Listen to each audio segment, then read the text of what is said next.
Muy buenos días tengan ustedes, como todos los martes, aquí dando guerra.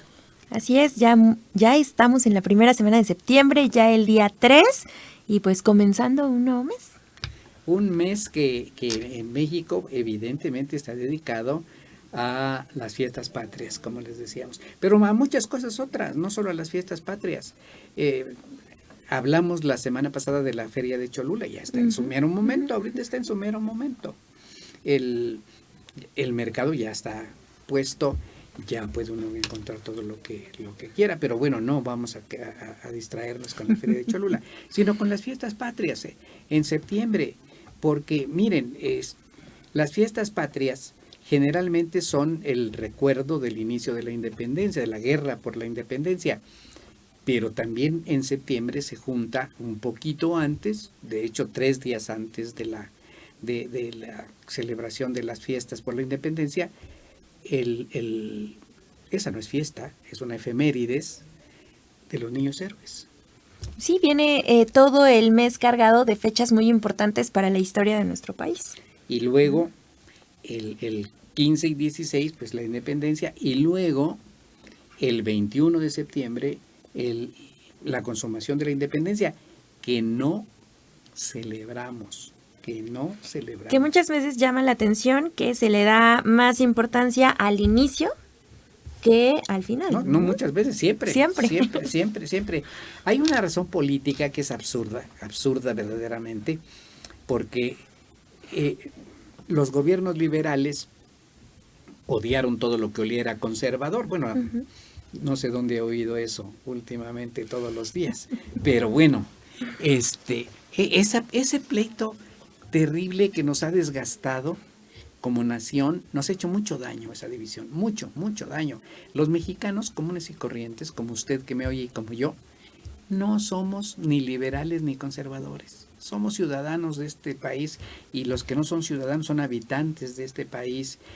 Tenemos que ganarnos la vida todos los días. Nos alegramos con las cosas para alegrarse, nos entristecemos con las cosas para entristecerse, nos preocupamos por lo que hay que preocuparse, hacemos por la vida, porque para eso nacimos y por eso estamos en este mundo. Y no somos liberales ni conservadores. Si se hiciera un censo, ganaríamos los que no somos de ninguno de esos partidos o de estas corrientes. Pero se han peleado prácticamente desde el momento de la independencia. En el mismo momento que la Junta de Iguala vio que estaba ganando, que de hecho ya había ganado la guerra de independencia, y que España estaba derrotada en nuestro país, en ese momento la propia Junta de Patriotas estaba dividida. Estaban los que habían peleado desde el principio, que era gente pues común y corriente. Los más distinguidos de el grupo que inició la guerra de independencia, pues era el capitán Allende, que bueno, era de buena familia, pero no era noble ni nada que se parezca. Don Miguel Hidalgo era de la espesa masa municipal, es decir, no para nada, pues era sacerdote y muy inteligente y lo que quieran, pero no pertenecía a la nobleza ni nada que se parezca. Y Epigmenio González, el mismo corregidor Domínguez, ninguno de ellos era de la nobleza. Hoy los hubieran corrido de las reuniones fifís, los hubieran corrido.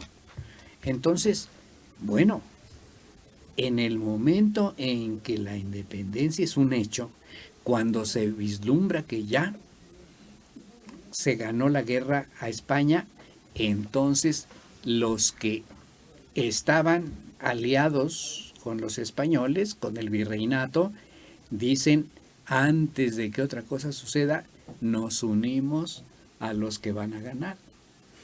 Y se incrustan en la Junta Patriótica.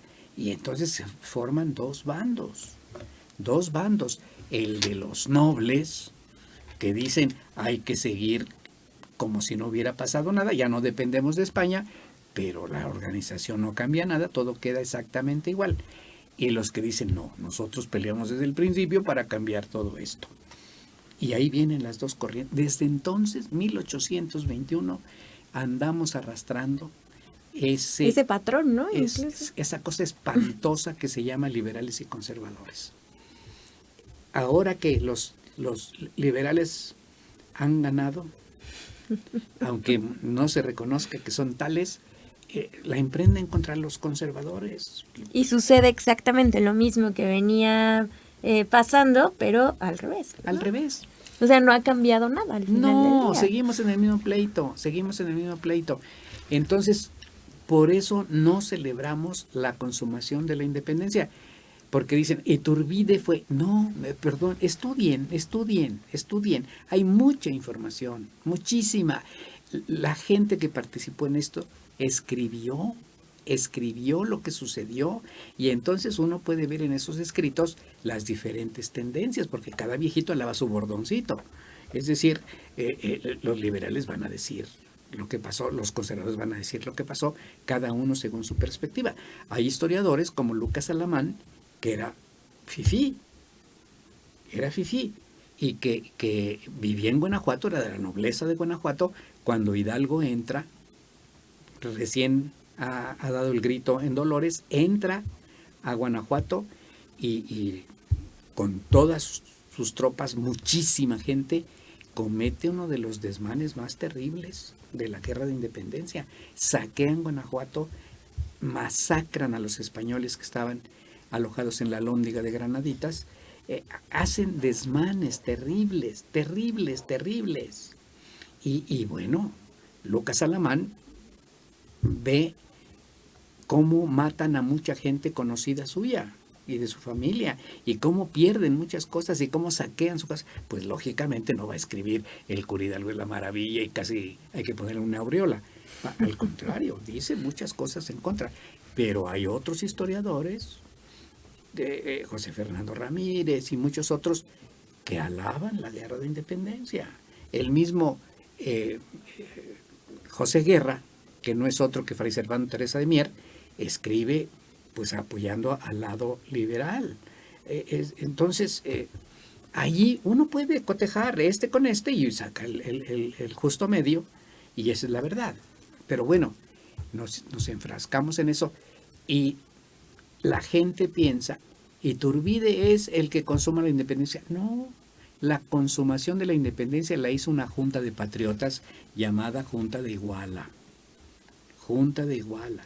que se reúnen con distinguidos intelectuales, pensadores, políticos, y deciden la organización de la nación que está creciendo, que está surgiendo. Y esta junta patriótica decide no tener una cabeza para no pelearse. Es una junta, son varios, no es uno. Y claro, la junta echa mano de la gente militar que tiene y le encarga a Iturbide la pacificación del país, es decir, que todos los enclaves españoles que quedan se reduzcan. Entonces, por eso es él el que da la cara y anda por aquí y por allá. No es el caudillo de la independencia, es el representante de la Junta de Iguala, uno de sus tantos representantes. Ahora, como es el representante militar, entra a la Ciudad de México encabezando el contingente de soldados que ganaron la lucha. Entonces, ahí sí, pues si lo pusieron y es el que da la cara, pues se siente la gran cosa y dice, yo soy el mero mero. Y entonces se hace de la autoridad como Napoleón. Es exactamente el mismo caso de Napoleón. Napoleón, ¿qué es? Es uno de los muchos que forman el directorio de la República, de la recién organizada República Francesa. Es uno de tantos. Pero él se da cuenta de que el grupo en general es una bola de ignorantes, es una bola de ambiciosos que ven para sus intereses y no ven intereses para la nueva república. Él se da cuenta de eso y dice, de aquí soy. Y entonces es el que grita más fuerte, es el que se impone porque sabe cómo hacer esa imposición y se erige en el caudillo de todos. Y de allí un paso para nombrarse cónsul y después dar el brinco para nombrarse emperador. O sea, es exactamente lo mismo, nada más que a Napoleón sí le funcionó y acá no, acá no. Pero los pasos los da Iturbide igual que Napoleón. Cuando ve que todos los demás no tienen el carácter para tomar el poder, lo toma él. Lo toma él y claro, la Junta de Iguala ya se queda a un lado y él se vuelve el caudillo, ese sí, el caudillo. Y entonces entra a la Ciudad de México, pues como había entrado a Puebla un mes antes, un mes y medio antes, y es recibido. La gente que va a entender que hay una junta patriótica y que no sé qué, y que no sé cuándo, no entiende nada de eso. Ellos quieren ver quién es el que reluce. Y el que reluce es Iturbide, montado en su caballo blanco, con un uniforme que se mandó bordar especialmente para la ocasión, con alamares y cosas doradas, su gran bicornio, es decir, ese sombrero de plumas elegantísimo, sus botas relucientes, y entra encabezando al ejército insurgente a la Ciudad de México, y arcos de triunfo, y alfombras de flores, y muchachas que le gritan, y que lo saludan, y que le echan los perros, es decir, y se ha dado cuenta de cómo domina la situación, que cuando pasa, bueno, la entrada estaba organizada, la avanzada que él mandó para organizar la entrada triunfal a México, decide que sea por la calle que ahora se llama 5 de Mayo, de la Ciudad de México, y organizan todo eso, y a la mera hora él da orden de que no. Vamos unos mensajitos.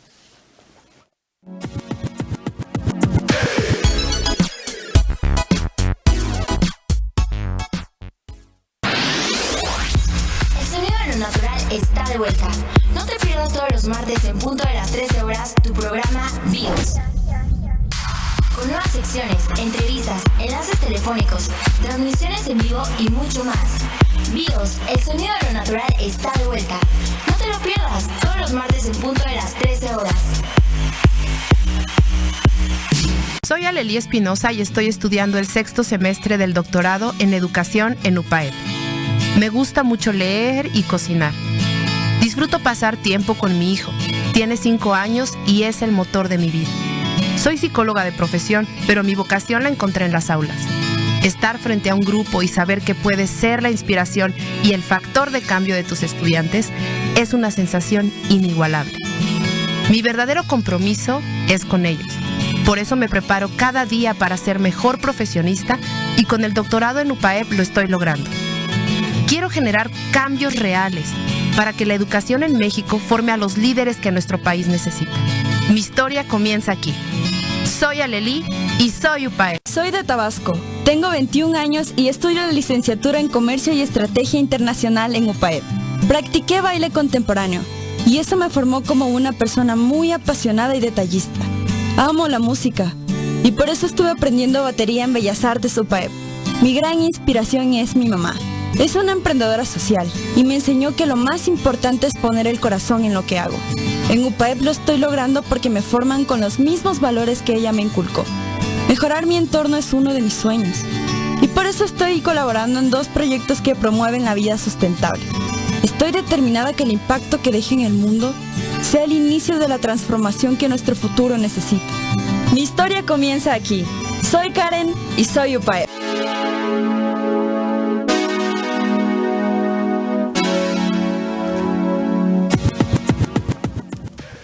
Pues estamos narrando esa entrada triunfal de Iturbide y de cómo se hace del poder. Ahí está la clave, en esa entrada triunfal está la clave de todo lo que va a venir después. Porque, como dije, los que llegaron de avanzada decidieron que se entrara por esa calle y cuando él ya está listo, las tropas se juntan en Chapultepec. Allí las concentran para tomar la avenida del Calvario, que así se llama, que soy la avenida Juárez. Uh-huh. Entonces, y para entrar por donde está el correo, es decir, no está Cuba, sino es una que paralela, había, ¿no? 5 de Mayo. Entonces, él da contraorden El día anterior, cuando le dicen, pues dice, no me gusta entrar por esa calle, quiero entrar por la calle de San Francisco. ¿Pero por qué? Ya está todo arreglado. La de San Francisco. Pero que no sé qué, la de San Francisco. O sea, de ahí ya se está imponiendo y la pobre gente tiene que correr a trabajar, cambiar los arcos triunfales que estaban en esa avenida, trasladarlos a San Francisco y pues a improvisarlos, medio armarlos. Eran de madera, pero de todos modos. Entonces se pone a trabajar toda la gente y los que ya habían programado eso tienen que buscar quién les preste un balcón, en fin, y los que viven en lo que es hoy la calle de Madero, felices de la vida. Entonces aparecen en los balcones los mantones, todo el adorno, banderas, o sea, pasacalles que se llaman, que van de lado a lado, y que tienen ya los colores de la bandera nueva, de la bandera de las 3 garantías, que no se conocía antes. Y bueno, uno se pregunta, ¿y por qué esa decisión tan absurda, tan arbitraria, propia de los gobernantes de México? Propia de los gobernantes de México. Característica. Sí, sí. Entonces, ¿qué les importa? Porque yo quiero. Pues bueno, pues porque quiere, está bien. Ahí doblan las manitas. Pero ahí comienza esta determinación y también la acción a lo que se va diciendo, ¿no? Que cómo se fue preparando para que toda la orden fuera acatada desde el primer momento. No, pues sí, se impone. Y todos dicen, pues es el mero mero, este es el verdadero, este es el que hay que hacerle caso. La verdadera razón, allí vive doña María Josefa Rodríguez, mejor conocida como la Güera. Una mujer guapísima, una mujer sensual y una mujer muy graciosa, muy agradable. Es la mujer que está en la boca de todos los habitantes de la Ciudad de México, de los habitantes fifís, etcétera, porque tiene una fama de amores que para qué les platico. Hay quien dice que tuvo amores con Bolívar, otros dicen que tuvo amores con Humboldt, otros dicen que tuvo amores así con... Y sí, ella es una señora casada. El virrey obliga a su papá a casar a ella y a su hermana porque eran el escándalo de la ciudad. Cuando las muchachas tenían que salir con los papás o con la criada, ellas salen solitas y se suben a las carretas de los soldados y se van de parranda. Entonces es el gran escándalo. Entonces el virrey dice, o la casas o yo la pongo en cintura. Entonces las casa a las hijas y se casa nomás para pues cumplir con ese deseo del virrey. Porque al pobre marido lo va a hacer como trapeador a un lado, ni para nada. De pronto hay un canónigo en la iglesia de la Profesa, guapísimo, que es muy estudioso, que está haciendo una enciclopedia de todo lo que es México, y le dice, no, la Profesa está muy húmeda, muy fea, la casa de los padres ahí no funciona. Vente a mi casa. Y se lo lleva a su casa y vive con él allí. Bueno, el marido por un lado y el canónigo por el otro. Pero es el gran escándalo de la ciudad. Y bueno, pues si se enamoró de tantos, Iturbide, por supuesto. Entonces el contingente entra a la Ciudad de México por la calle de San Francisco. Él para su caballo exactamente enfrente del balcón de la Güera, se para todo el desfile. Y la Güera, con esa gracia, con esa seducción, toma un clavel de los que adornaban el balcón, lo besa y se lo avienta. Entonces Iturbide lo cacha, lo captura, lo besa y se baja del caballo. Y se queda parado el desfile mientras él entra a saludar personalmente a la Güera. Y se están un rato adentro de su casa. Y finalmente sale, ella está ya en el balcón, se sube al caballo, le tira un beso y sigue el desfile. Pues ¿cómo? ¿De qué se trata? Es por eso que se le ha tomado como sí, en eso tienen razón. Él se sale de lo que debió ser, obediente a la Junta de Iguala, y respetar que todos juntos formaran lo que inmediatamente sería el primer Congreso Nacional. Pero bueno, él se da cuenta de lo que dijimos y se hace del poder. Entonces, bueno, para mucha gente eso es una traición. ¿Traición a qué? A un movimiento que apenas está empezando, en que el juego de poder estaba en la mesa y él gana el juego del poder. Entonces, bueno, es de ahí a que sea traidor no puede ser traidor a nada. Luego él ve la posibilidad, como Napoleón la tuvo, de hacerse proclamar emperador y le paga al sargento Pío Marcha para que con los soldados en la calle vayan gritando: ¡Viva Agustín I! ¡Viva Agustín emperador! ¡Viva, viva, viva su majestad! Pues la gente le sigue la corriente: ¡viva, viva! Si uno está en un montón de gente ahí, en un contingente, y empieza a gritar que viva fulano, empiezan a gritar viva y no saben quién es fulano. ¿Sí? Entonces, pues es lo que pasa. Por eso está borrado de la lista. Por eso no celebramos la consumación. ¡Qué absurdo! Pues no hablar de Iturbide o decir, bueno, la Junta Patriótica de Iguala, formada por Juan Álvarez, Vicente Guerrero, Guadalupe Victoria, etcétera, etcétera, etcétera, consumaron la independencia. Pero a los otros pobres pagaron el pato. No los mencionamos cuando son los consumadores de la independencia. Pero todo esto porque estamos en el mes de la patria.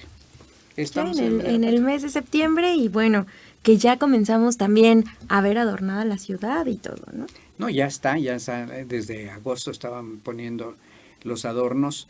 Pues qué bueno que sigamos teniendo estas costumbres, porque son bonitas, porque la gente, pues mucha gente dice, esas son cosas absurdas, de patrioteros, de no sé qué. Pues yo prefiero a los patrioteros que a los extranjeristas. Pues es que al final somos mexicanos, ¿no? Y estamos en esta nación y es lo que formamos parte. Pues sí, a los malinchistas, terribles. Yo desde aquí estoy viendo unos anuncios que, bueno, no cantan mal las rancheras. Pero bueno, perdonémosle por esta vez. Pero, fíjate, y estamos al principio del mes de la patria, tenemos que nos fuimos hasta la consumación, pero sí podemos pensar en la situación de ese momento, es decir, la situación política. España estaba en grave conflicto por la invasión de Napoleón, en grave conflicto. Había desaparecido el poder real, el poder del rey, que estaba invitado a Francia, estaba viviendo en Francia la familia real, y era una manera de tenerla prisionera. Entonces Napoleón obliga al rey a firmar un acuerdo por el cual el hermano de Napoleón, José Napoleón, se vuelve el regente de España, porque como los reyes están en Francia, pues alguien tiene que gobernar en España. Y entonces que inviten a José Bonaparte, no José Napoleón, sino José Bonaparte, a gobernar España.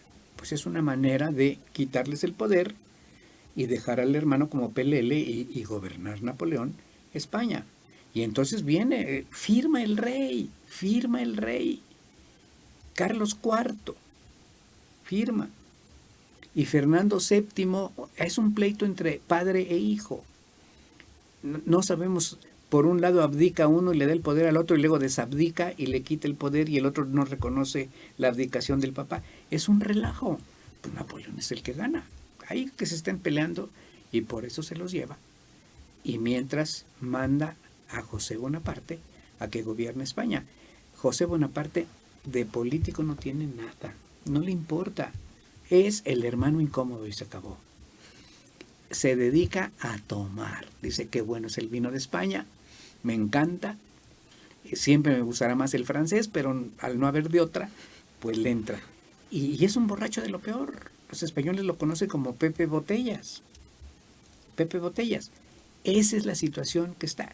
¿Qué pasa si la madre patria, si la cabeza del imperio ya no existe? ¿Quién gobierna el imperio? Es decir, España está en una grave crisis, España la península. Pero ¿quién gobierna la Nueva España? ¿Quién gobierna la Nueva Granada? ¿Quién gobierna el Perú? ¿Quién gobierna el Río de la Plata? ¿Quién gobierna las Filipinas? Pues nadie sabe. Los virreyes que están allí, que los pobres no saben a quién obedecer, no reciben órdenes de nadie. Entonces, es un desorden. Ese es el momento importante. Ese es el momento importante. Ahí sí, los que están hartos de depender del gobierno español dicen, esta es nuestra oportunidad. No existe ya el poder real, pues nosotros podemos inventarnos un poder autónomo, actual, de nuestra tierra, y se acabó. Ese es el momento. Por eso se levanta no solo nuestro movimiento de independencia, en toda América. Antes, y nunca hacemos caso de esto, estamos hablando de 1810, pero 6 años antes, en 1804, uno de los pueblos del continente americano ya logró su independencia.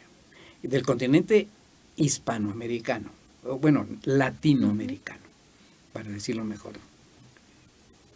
Ya logró independizarse tranquilamente, sin mayor problema.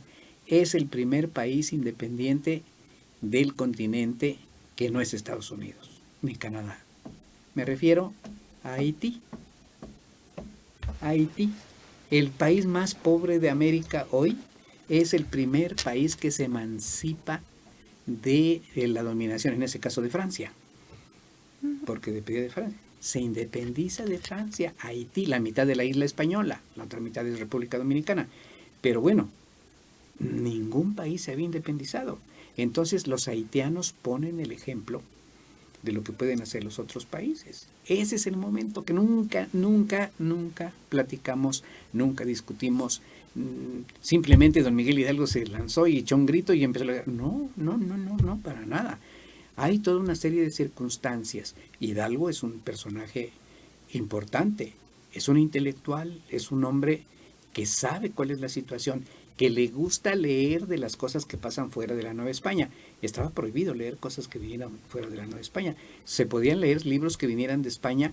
¿Y qué libros vienen de España? Todos son de religión.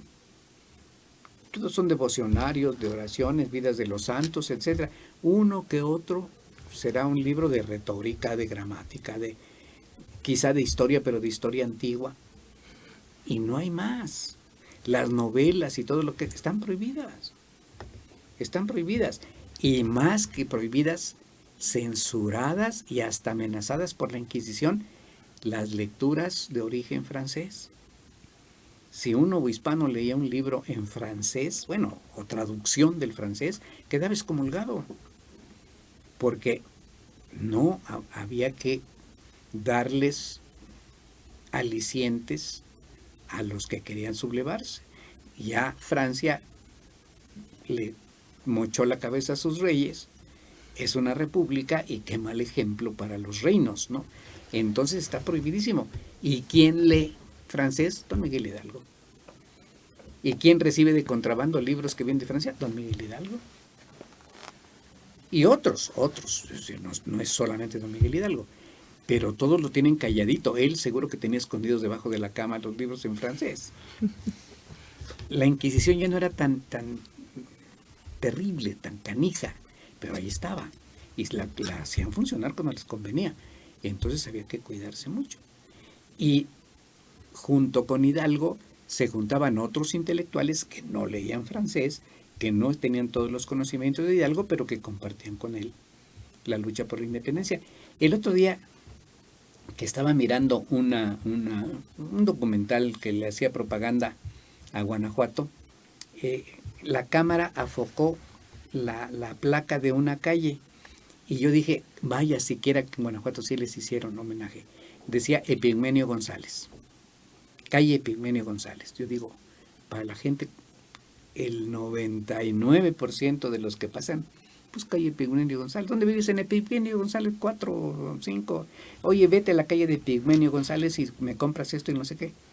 Epigmenio González es el más importante promotor de las juntas de Querétaro, que se hacen en la casa de él. Ahí se reúnen todos. De vez en cuando va don Miguel Hidalgo, porque el que tiene que ir desde Dolores está lejos. Pero ahí va Allende, Aldama, Abasolo, Jiménez, allí va el corregidor Domínguez, allí va doña Josefa, su esposa. Allí van todas estas mujeres y todos estos hombres que tienen ganas de separar este país, de hacerlo libre. Y se reúnen en la casa de Epigmenio González. Nadie puede sospechar en la casa de Epigmenio González, porque disfrazan las reuniones de tertulias. Ya nadie hace tertulias hoy. Hay una famosa canción de Pedro Infante que se llama La Tertulia. La otra noche fui de fiesta en casa de Julia. Se alegraba, ¿quién sabe quién alegraba a la familia? Se llama La Tertulia. Sí, que son estas reuniones acompañadas de, bueno, entre diferentes amigos que están conversando y además acompañadas de música, ¿no? Sí, la distinguida señorita que sabe tocar el piano, pues se tocará lo último que ha llegado de Europa. Doña fulanita de tal que se aprendió de memoria. El poema, ¿no? También lo está recitando. Lo reclama. Y el que compuso poema también lo dice. Y el que sabe cantar, canta. Y mientras otros juegan a las cartas, el tresillo famoso, el rentoy, ahí están jugando y están oyendo y están participando. Así se hacían todas las casas, bueno, en todas las casas importantes. Siempre había un animador que decía, en mi casa nos juntamos y ya la gente va, pues no hay otra cosa que hacer los domingos. Sí. No existían ni siquiera estas plazas comerciales horribles de hoy, a donde va toda la gente al equivalente del antiguo mercado, y van a pasear para que los vean y vean, ahí están, miran y se dejan mirar. Ahí están las plazas grandes que tenemos aquí en Puebla, son el equivalente de esas. Bueno, antes no había ni siquiera eso, pues van a la tertulia. Vamos a la tertulia en casa fulano, pues vamos. Y ándele, comadrita, tóquele usted el violín o la guitarra o la viola o lo que sea. Y ahí están tocando y la gente canta y juegan a esos juegos que se daban de salón, que se llaman. Ahí va un navío cargado de, y bueno, ¿sí? O ponen enigmas para que ahí se discuta y alguien resuelve el enigma. Así hay cantidad de cosas con que divertirse. Es ocasión de que los jóvenes de la casa puedan echarle ojito a las jóvenes que vienen de visita o al revés. Sí, pero no hay otra manera de tener ese contacto, ¿no? Ajá. En esa época. Sí, bueno, eso es así se va fraguando la lucha por la independencia en este tipo de reuniones. Claro, no se dan solamente en Querétaro, se dan en muchas partes del país. Pero claro, no hay contacto entre los que están haciendo estas conspiraciones del Estado de México o de Chihuahua o de Coahuila o de otro lado, de Puebla. Entonces, pues las de Querétaro son las que conocemos porque son las que son descubiertas y obligan a iniciar la lucha por la independencia. Pero si nosotros vamos estudiando paso por paso, fue forzado. Los conspiradores de Querétaro, a los que no encabezaba don Miguel Hidalgo, él era uno de tantos, insisto, porque no podía ir, la encabezan los hermanos González. Vamos a unos mensajitos. El sonido de lo natural está de vuelta. No te pierdas todos los martes en punto de las 13 horas tu programa BIOS. Con nuevas secciones, entrevistas, enlaces telefónicos, transmisiones en vivo y mucho más. BIOS, el sonido de lo natural está de vuelta. No te lo pierdas todos los martes en punto de las 13 horas. What have you heard about Mexico these days? We are the best hosts. Every year, over 23 million tourists visit Mexico. And even better, 80% of them always come back. We're green. First place in natural protected areas. Jacques Cousteau named the Sea of Cortez the aquarium of the world. Classy. 2 of the 30 best restaurants in the world are in Mexico City. And it's all happening in Mexico as we speak. Find out for yourself. Me llamo Gregorio y soy 100% familia UPAEP. No solo porque aquí estudié mi licenciatura y maestría, sino porque la experiencia de ser UPAEP marcó mi vida. Disfruto los deportes extremos, toco la guitarra y me gusta mucho leer, en especial temas de astronomía y política. Uno de mis más grandes hobbies es el tenis de mesa. Fui seleccionado estatal y parte del equipo representativo de la uni. Mi deseo de conocer el mundo es algo que UPAEP sembró en mí desde el primer momento. Ejemplo de ello son los veranos que trabajé en Walt Disney World y Summer Camps durante la licenciatura y después mi doble grado en la maestría en la Universidad Federal de los Urales en Rusia, el cual fue todo un reto. Y sobre todo, me hizo crecer en el ámbito personal y profesional. Soy miembro de Rotary en el Club Rotaract Puebla Colonial, donde emprendemos proyectos a favor de la comunidad local menos favorecida. Actualmente trabajo en una empresa francesa de clase mundial, donde vivo el liderazgo UPAEP día a día, siendo fuente de motivación e inspiración para mis compañeros. Para mí, ser UPAEP significa ser un profesionista capaz de generar cambios sociales, utilizando la combinación de excelencia académica y sentido humanista. Todo eso soy yo. Soy Greg y soy UPAEP.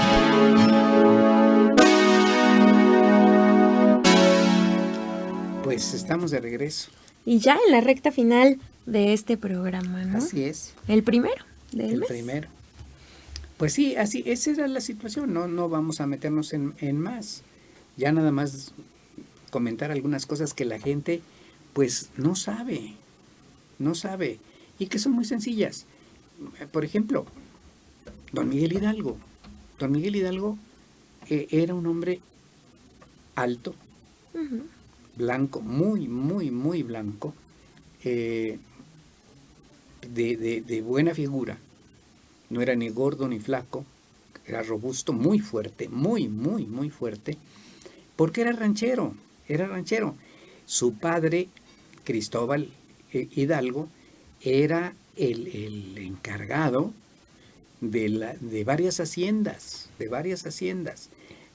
entre ellas la de Corralejo, donde nace Don Miguel Hidalgo, ¿sí? Pero también era de la hacienda de Jaripeo, que era la más grande, así se llama, la hacienda de Jaripeo, y de otras haciendas. Era un muy buen administrador, hijo de españoles, o sea que Hidalgo era nieto de españoles. Este Cristóbal Hidalgo se casó con doña Ana María Gallaga y Mondarte, una huérfana que habían adoptado los dueños de la hacienda, y ahí la conoce don Cristóbal, se enamora y se casa con ella. Entonces tiene un montón de hijos. Uno de ellos es Don Miguel. Pues los apellidos se jugaban entonces al gusto, porque de acuerdo con nosotros se llamaría Hidalgo y Mondarte, digo, Hidalgo y Gallaga, pero hereda los dos apellidos del papá, Hidalgo y Costilla. Don Cristóbal Hidalgo y Costilla, y el hijo se pone los dos apellidos. Bueno, ahora lo hacen mucho, sobre todo los hijos de políticos, juntan los nombres, ¿no? Que, como si fueran nobles, pero bueno. Y es un muchacho ranchero, estudioso, si van a la escuela y aprenden a leer y escribir y todo, sus hermanos, Mariano y los otros, pero no dejan de ser rancheros. A don Miguel Hidalgo le fascina montar toros. Bueno, y ni se diga caballos. Sabe domar caballos. Sabe ponerles todos los arreos a los caballos. Es experto y gana carreras de caballos. Porque es buenísimo para montar. Y en muchos el caballo se arranca y él corre y pone el pie en el estribo y se brinca el caballo. Es decir, es un arte hacer eso. Pero que al final creció toda su vida en ese ambiente, ¿no? En ese ambiente. Mucho más tarde, cuando ya era sacerdote, va a poder comprar la hacienda de Jaripeo. Por el nombre de la hacienda conocemos el nombre de estas suertes charras que hay en todos lados. Jaripeo, dicen, hay jaripeo y hay jaripeo. Bueno, es por la hacienda de Jaripeo que compró cuando ya era sacerdote don Miguel Hidalgo. Y claro, lo mandan, él de carácter es muy afable, muy simpático, tiene un genio de la patada cuando está enojado, pero cuando no está enojado, todo el mundo lo quiere. Se ríe con todos. Dicen que se reía con unas carcajadas que se oían hasta la esquina. Sonoras las carcajadas. Siempre tenía chistes para contar. Era alburero. Con todo y que era sacerdote, se albureaba a los peones de la hacienda y se llevaba con ellos así Entonces a la gente le caía requete bien. Lo mandan al seminario y se va al seminario y destaca en el seminario porque es muy inteligente, pero también escandaliza a sus superiores porque se sale de las normas. Lo castigan a cada rato, pero reconocen que es un hombre muy capaz. Lo manda, él más bien le pide a su papá permiso y dinero para hacer el doctorado en la Ciudad de México y los manda a él y a su hermano Mariano a hacer el doctorado a la Ciudad de México. Y no hacen ningún doctorado. Se gastan la lana de andar de pata de perro por acá y por allá. Y cuando el papá se da cuenta, les mete una maltratada y los regresa.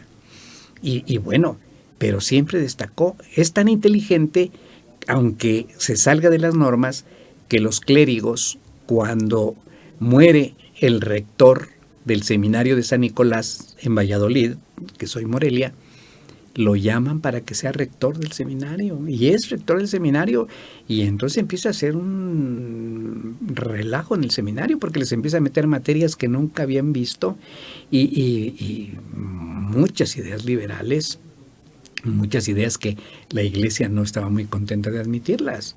Entonces mejor lo quitan de rector y lo mandan de cura a Colima.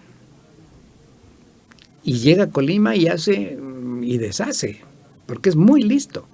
Y entonces él mismo mete sus influencias para acercarse un poco a su casa y le dan la rica parroquia de la Congregación de Nuestra Señora de los Dolores, una de las más ricas de Guanajuato. Enorme, con una jurisdicción enorme. Hay muchos pueblos que dependen de eso y al cura le tienen que pagar los diezmos. Entonces, en un ratito ya tiene su buena lana don Miguel Hidalgo, pero no se la gasta o no la esconde, sino que la usa para el servicio de la gente de su parroquia. Eso sí hay que reconocerle siempre. Abre escuelas de oficios, manda llamar carpinteros que les enseñen a la carpintería, manda llamar a los herreros que les enseñen a hacer cosas de fierro, manda a Puebla gente que venga a emplearse en los alfares de Talavera y que aprendan el secreto de la talavera. Y ya que aprendieron, los llama y pone sus talleres de Talavera en Dolores. Hasta la fecha funciona una cerámica que no es Talavera, pero se parece. Es el invento de don Miguel Hidalgo. O sea que se transó el secreto de la Talavera, que estaba prohibido, no se podía hacer Talavera en otro lado que no fuera Puebla.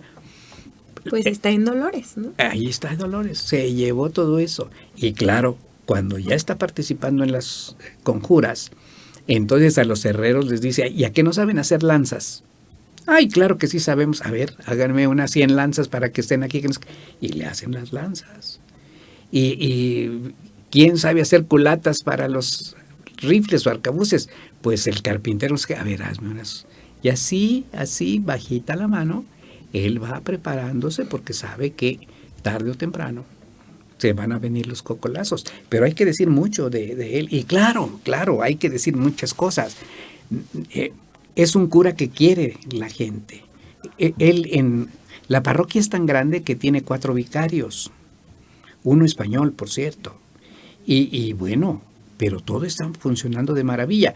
Claro, la gente al principio se escandaliza que el señor cura, como lo hizo en Colima y como lo hacía en Valladolid, organice fiestas para recaudar fondos con baile y chupe de alcohol. Y que él sea el que encabece el chupe y saca, se sirve el vaso y brinda con los demás, porque claro, les cobran la bebida y esto es para obras benéficas. Y busca cuál es la muchacha más bonita y la saca a bailar para romper el baile, como se decía. No se podía bailar si el anfitrión no empezaba el baile, pero como el anfitrión es un cura, él dice, ¿qué importa? ¿Qué? Va y saca a la muchacha, ¿no? Y dice, vente a bailar conmigo. Que el señor cura está bailando. Ya después se acostumbraron. Y claro, saliéndose de sus obligaciones y de sus restricciones de cura, pues va a tener amores por ahí. Pero bueno, es un nombre común, es un nombre del pueblo, es un nombre al que la gente entiende y reconoce. Por eso lo siguen, por eso convence, por eso arrastra multitudes, porque no era un fifí, no era un alto clérigo. No, él podía haber presumido, yo fui rector del colegio de San Nicolás y no sé qué. No, jamás en la vida. Al contrario, ¿no? Siempre hacía ameno el contacto con toda la gente que estaba a su alrededor. Sí, pues por eso cuando el sacristán toca a rebato las campanas de la parroquia de Dolores, a rebato que hiciera todo lo que dan, la gente se espanta y dice, ¿qué está pasando? ¿Algún incendio, inundación, guerra? ¿Qué es esto? Y entonces vienen de los pueblos a donde se oyen las campanas, vienen. ¿Qué es lo que está pasando?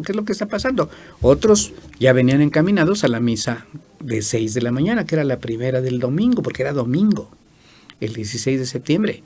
Y entonces encuentran la iglesia cerrada, cuando la iglesia se abría pues desde las 5 de la mañana, para que la gente pudiera entrar a prepararse para la misa, las confesiones, en fin, y está cerrada.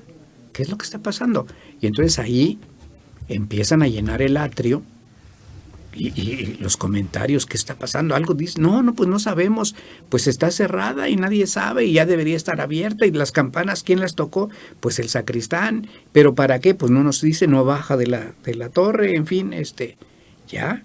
Entonces ya cuando es la hora de la misa, a las 6 de la mañana, se abre la puerta, una puertita de la iglesia, no se abren las puertas de la iglesia, y sale don Miguel Hidalgo acompañado de don Ignacio Allende y de don Juan Aldama. Ahí están. ¿Qué es eso? El señor cura, con 2 militares. ¿Qué pasa? Y entonces les hace la seña de que se callen. Y se callan porque quieren saber el chisme. Y es entonces cuando pues dice su famoso mensaje, que es el inicio de una guerra que va a durar casi 11 años. Casi 11 años y que va a tener altibajos, muchos muertos, muchas desgracias, muchos saqueos, muchos desmanes de uno y del otro lado. Pero que bueno, va a matar a los propios que iniciaron.